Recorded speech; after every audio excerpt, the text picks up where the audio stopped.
ತುರುವೇಕೆರೆ ತಹಸೀಲ್ದಾರ್ ಅವರು ಕಾನೂನು ಉಲ್ಲಂಘಿಸಿ ರೈತರ ಮೇಲೆ ದೌರ್ಜನ್ಯ ಎಸಗಿ ರೈತರಿಗೆ ನಷ್ಟ ಉಂಟು ಮಾಡಿದ್ದಾರೆ. ರೈತ ವಿರೋಧಿಯಾಗಿ ಕಾರ್ಯನಿರ್ವಹಿಸುತ್ತಿರುವ ತಹಸೀಲ್ದಾರ್ ಅವರನ್ನ ಕೂಡಲೇ ಅಮಾನತುಗೊಳಿಸುವಂತೆ ಆಗ್ರಹಿಸಿ ರೈತ ಸಂಘದ ಜಿಲ್ಲಾಧ್ಯಕ್ಷ ಧನಂಜಯ ಆರಾಧ್ಯ ಒತ್ತಾಯಿಸಿದರು.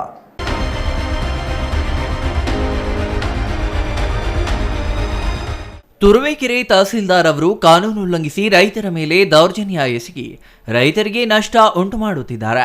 ರೈತ ವಿರೋಧಿಯಾಗಿ ಕಾರ್ಯನಿರ್ವಹಿಸುತ್ತಿರುವ ತಹಸೀಲ್ದಾರ್ ಅವರನ್ನ ಕೂಡಲೇ ಅಮಾನತುಗೊಳಿಸುವಂತೆ ಆಗ್ರಹಿಸಿ ರೈತ ಸಂಘದ ಜಿಲ್ಲಾಧ್ಯಕ್ಷ ಧನಂಜಯ ಆರಾಧ್ಯ ಒತ್ತಾಯಿಸಿದ್ರು. ತುರುವೇಕೆರೆ ತಾಲೂಕು ಕಚೇರಿ ಆವರಣದಲ್ಲಿ ಮಾತನಾಡಿದ ಅವರು, ತಹಸೀಲ್ದಾರ್ ಅವರು ಪೊಲೀಸ್ ರಕ್ಷಣೆಯೊಂದಿಗೆ ಕೋಳಪುಟ್ಟ ಗ್ರಾಮದ ಸರ್ವೆ ನಂಬರ್ 55ರಲ್ಲಿ ಬೆಳೆಸಿರುವ ಸುಮಾರು 50 ತೆಂಗಿನ ಸಸಿಗಳನ್ನು ಕೀಳಿಸಿದ್ದಾರೆ ಎಂದು ಆರೋಪಿಸಿದ್ರು.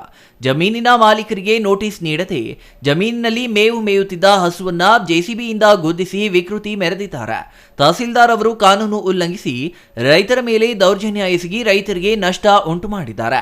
ರೈತ ವಿರೋಧಿಯಾಗಿ ಕಾರ್ಯನಿರ್ವಹಿಸುತ್ತಿರುವ ತಹಸೀಲ್ದಾರ್ ಅವರನ್ನ ಅಮಾನತುಗೊಳಿಸಬೇಕು. ರಾಜುಗೌಡ ಅವರಿಗೆ ಕಲ್ಲು ಗಣಿಗಾರಿಕೆ ನಡೆಸಲು ನೀಡಿರುವ ಪ್ರದೇಶ ಸೂಕ್ತವಾಗಿಲ್ಲ. ಗಣಿಗಾರಿಕೆಗೆ ಪ್ರಾರಂಭಿಸಿದ್ರೆ ಅಲ್ಲಿ ಪರಿಸರ ಸಂಪೂರ್ಣ ಹಾಳಾಗುತ್ತದೆ. ಹಾಗಾಗಿ ಅಲ್ಲಿ ಗಣಿಗಾರಿಕೆಗೆ ಅನುಮತಿ ನೀಡಬಾರದು ಎಂದು ಒತ್ತಾಯಿಸಿದ್ರು. ರಮೇಶ್ ಎಂಬುವರ 70,000 ಮೌಲ್ಯದ ಹಸು ಹೃದಯಾಘಾತದಿಂದ ಸಾವನ್ನಪ್ಪಿದ್ದು ಅದನ್ನೇ ನಂಬಿ ಜೀವನ ನಡೆಸುತ್ತಿರುವ ರೈತನ ಬದುಕು ಬೀದಿಗೆ ಬಿದ್ದಿದೆ. ಇಲ್ಲಿ ಗಣಿಗಾರಿಕೆಗೆ ಬೇಕಾದ ಎಲ್ಲಾ ಯಂತ್ರೋಪಕರಣಗಳನ್ನು ತಮ್ಮ ಅನುಕೂಲಕ್ಕೆ ತಕ್ಕಂತೆ ಬಳಸಿಕೊಳ್ಳುತ್ತಾ ಆಗಾಗ ಬಳಸುವ ಸಿಡಿಮದ್ದುಗಳಿಂದ ಹಸುಗಳಿಗೆ ಗರ್ಭಪಾತವಾಗುತ್ತಿದೆ. ಗ್ರಾಮಸ್ಥರು ಸಮಸ್ಯೆಗಳ ಬಗ್ಗೆ ಧ್ವನಿ ಎತ್ತಿದ್ರೆ ಅಮಾಯಕರ ಮೇಲೆ ತಮ್ಮ ಸಿಬ್ಬಂದಿಯಿಂದ ಬೆದರಿಸಿ ಪೊಲೀಸ್ ಇಲಾಖೆಗೆ ದೂರು ನೀಡಿ ಮೊಕದ್ದಮೆಗಳನ್ನು ದಾಖಲಿಸಿ ನಿರಂತರವಾಗಿ ನ್ಯಾಯಾಲಯಗಳಿಗೆ ಹೋಗುವಂತೆ ಮಾಡಿ ಗ್ರಾಮಸ್ಥರ ನೆಮ್ಮದಿ ಹಾಳು ಮಾಡುತ್ತಿದ್ದಾರೆ ಎಂದು ಕಿಡಿಕಾರಿದ್ರ. ಗಣಿಗಾರಿಕೆ ನಡೆಸುತ್ತಿರುವ ಮಾಲೀಕರು ಅಕ್ರಮ ಚಟುವಟಿಕೆಗಳಿಗೆ ಕುಮ್ಮಕ್ಕು ನೀಡುತ್ತಾ ನಿರಂತರವಾಗಿ ಜನರಿಗೆ ತೊಂದರೆ ನೀಡುತ್ತಿರುವುದರಿಂದ ಗಣಿಗಾರಿಕೆ ಸ್ಥಗಿತಗೊಳಿಸಿ ಯಂತ್ರಗಳನ್ನು ತೆರವುಗೊಳಿಸಬೇಕು ಎಂದು ಆಗ್ರಹಿಸಿದ್ರು.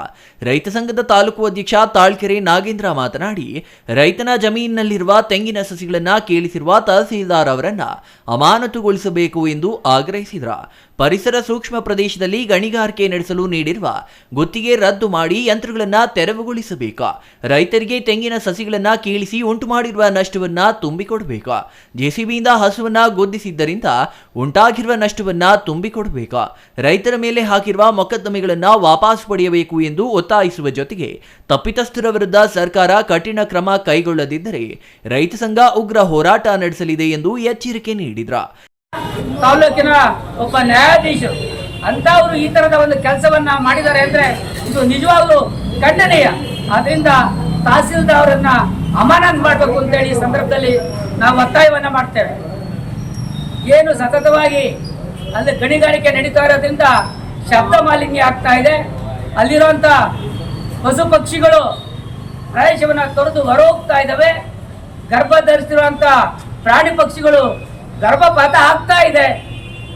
ಎಲ್ಲ ದೃಷ್ಟಿಯಿಂದ ಅಲ್ಲಿ ಗಣಿಗಾರಿಕೆಗೆ ಯೋಗ್ಯವಾದಂತಹ ಸ್ಥಳ ಅಲ್ಲ. ಆದ್ರಿಂದ ಸಂಪೂರ್ಣವಾಗಿ ಗಣಿಗಾರಿಕೆಯನ್ನ ರದ್ದು ಮಾಡಬೇಕು ಅಂತ ಹೇಳಿ ನಾವು ಎರಡನೇ ಒತ್ತಾಯವನ್ನ ಮಾಡ್ತಾ ಇದ್ದೇವೆ.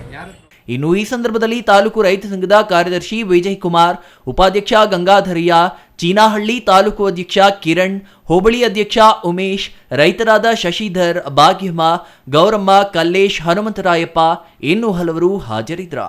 Suresh Babu, CTV news, Turuvekere.